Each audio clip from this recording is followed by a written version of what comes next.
semua, perkenalkan nama saya Husnul Hatimah, akrab dipanggil 5, dari kelas 12 TLM nomor absen 5. Dan saya, Hidayah Pratnadinirat, akrab dipanggil Dayu, nomor absen 9.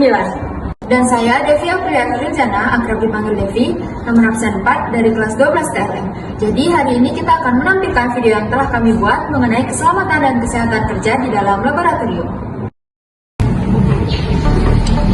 Oh iya, aku kan sekarang pakai apisan darah. Yaudah deh, aku ke lab aja.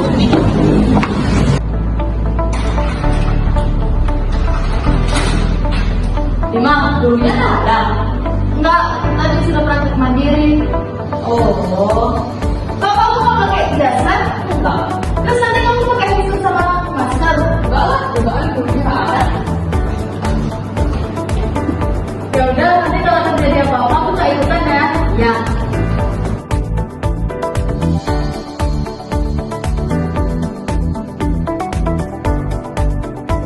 Jadi udah selesai, udah. Yaudah yuk, warnain, yuk.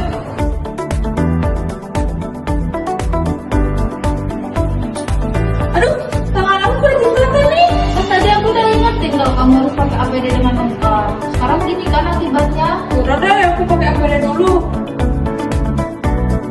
Jas lab untuk melindungi tubuh dari percikan bahan kimia atau reagen berbahaya. Gunakan masker untuk melindungi dari paparan bakteri. Menggunakan handscoon untuk melindungi tangan agar tidak terjadi kontaminasi. Lima, aku udah pakai APD nih.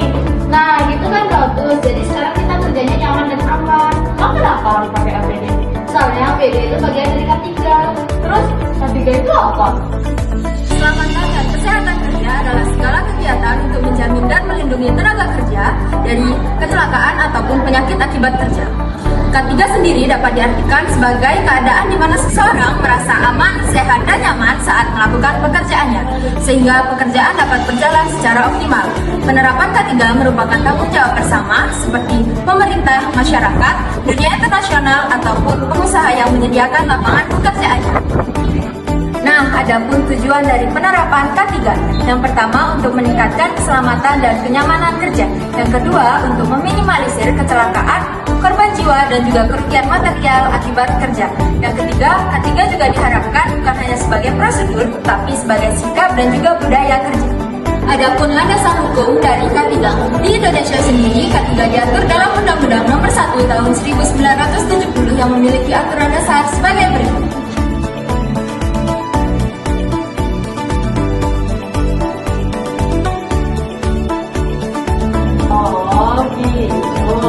Nah, tadi aku udah nyelesain pewarnaannya nih. Sekarang kita lanjut ke prosedur selanjutnya ya. Yuk.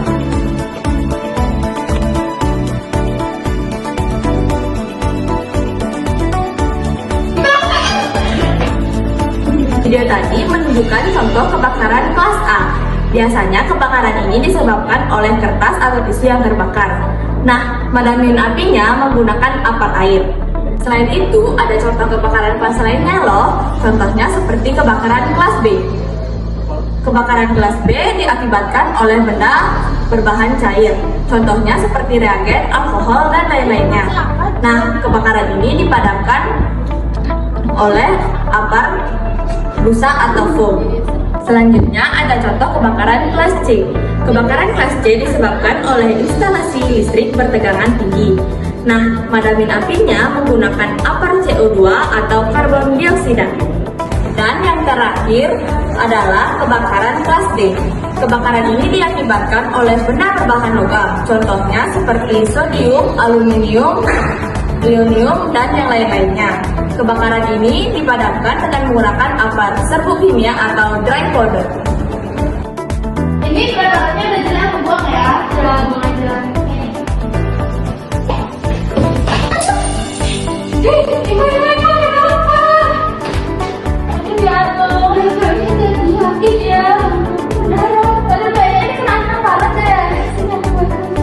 Nah, kalau ada kecelakaan seperti ini, tindakan apa sih yang harus kita lakukan?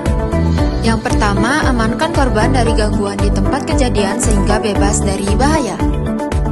Lalu, tandai tempat kejadian sehingga orang lain tahu bahwa di tempat itu ada kecelakaan.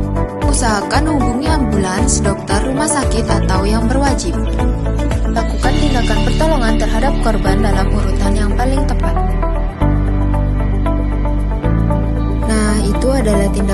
harus dilakukan apabila terjadi kecelakaan yang disebabkan oleh pecahan benda tajam.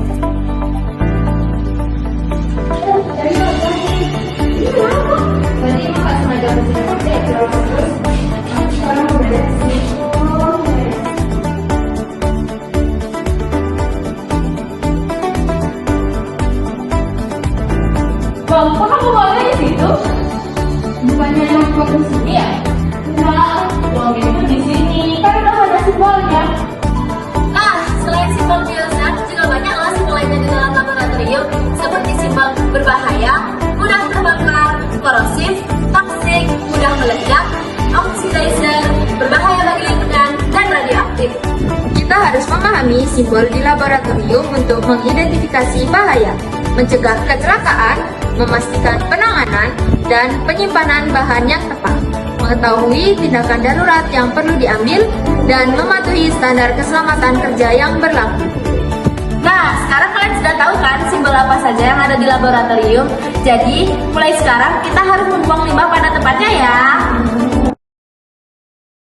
Nah, apakah kalian sudah ada bayangan mengenai penerapan K3 di laboratorium? Kalau sudah, jangan lupa untuk diterapin ya.